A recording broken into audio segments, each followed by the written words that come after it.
అటు ఇటు నడుచుకుంటూ పోతూ ఉంటే చీమ కాలు జారి నీళ్ళల్లో పడిపోతుంది.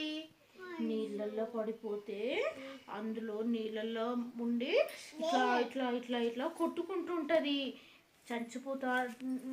చనిపోయేలాగా ఇట్లా మనం నీళ్ళల్లో పడితే ఎట్లుంటుంది?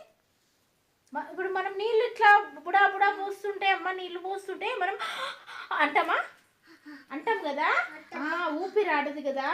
అట్లా చీమకు కూడా ఊపిరాడదు. అప్పుడు ఏం చేస్తుంది అంటే ఈ పావురం చూసి కదా,